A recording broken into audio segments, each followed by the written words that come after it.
Marvels market event நடந்திருக்கு. அதுல Sneha and அவருடைய ஹஸ்பண்ட் பிரசன்னாவும் முதல் முறையா ஸ்னேகாலயா சில்க் சார்பா இந்த ஈவெண்ட்ல கலந்திருக்காங்க. இதுல நடிகை சுஹாசினி மணிரத்னம் தொகுத்து வழங்கினாங்க.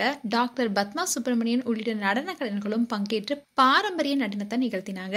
அண்ட் பாடகர்கள் பலரும் ஸ்னேகாவுடைய ஸ்னேகாலயா சில்க்ஸ் நிறுவனத்துடைய சாரீஸை கட்டிட்டு வந்தாங்க.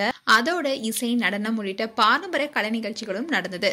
அண்ட் இந்த ஃபேஷன் ஷோல ஸ்னேகா அண்ட் பிரசன்னா 2 பேருமே பாரம்பரியமான உடையை அணிந்திட்டு வந்து கலக்குனாங்க. இப்போ அந்த வீடியோ சோஷியல் மீடியால வைரலாயிட்டு வருது. அண்ட் ஈவென்ட் அப்போ ஸ்னேகா அண்ட் பிரசன்னா கிட்ட பல கேள்விகள் கேட்கப்பட்டுச்சு. அப்போ டிவோர்ஸ் குறித்து பத்திரிகையாளர்கள் கேள்வி கேட்டாங்க. திரையுலகினுடைய வாழ்க்கையில ஏற்படுற டிவோர்ஸ் குறித்து யாருமே அட்வைஸ் பண்ண முடியாது. அவங்களுக்குன்னு தனிப்பட்ட வாழ்க்கை இருக்கு, அதுக்கு நம்ம மதிப்பளிக்கணும்னு சொல்லியிருந்தாரு. அதே மாதிரி விஜயோடைய அரசியல் குறித்தும் கேள்வி கேட்கப்பட்டுச்சு.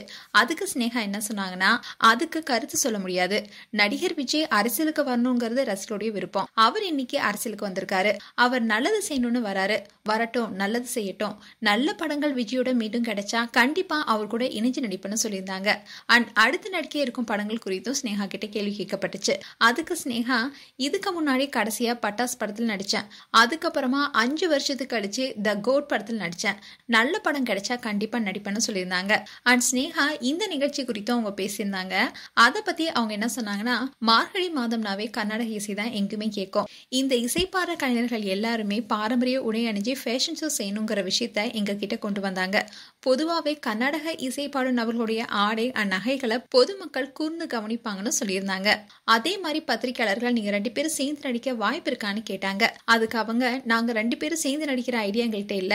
அதே மாதிரி யாருமே மோசமான படம் கொடுக்கணும், மோசமான இசை கொடுக்கணுங்கிறதுனால உழைக்கிறது கிடையாது. அந்த காலத்து பாடல்களும் இந்த காலத்து பாடல்களாகட்டும் மக்கள் ரசிக்க தான் செய்யறாங்க. பாடல் பிடிக்குதா இல்லையாங்கிறத மக்கள் தான் தீர்மானிக்கணும். அவங்க தான் நீதிபதினு அந்த ஈவெண்ட்ல ஸ்னேகா பேசியிருந்தாங்க.